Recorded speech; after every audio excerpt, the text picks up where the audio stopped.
Aslan, Anjing Polisi K-9 bersama tim Polsatwa, Ditsamapta, Poldat, Sumut, dan Polres Tapanuli Utara secara sigap mengevakuasi lokasi tanah longsor di Tapanuli Utara.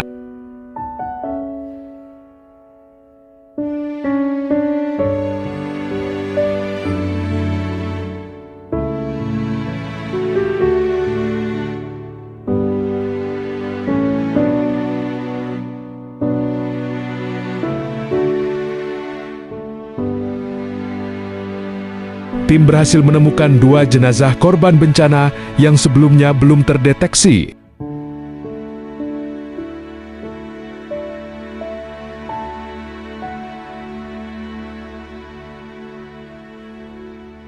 Di balik keberhasilan itu, ada dedikasi tanpa lelah dari Aslanda, para personil yang menemaninya, yang siaga penuh dalam misi kemanusiaan tersebut.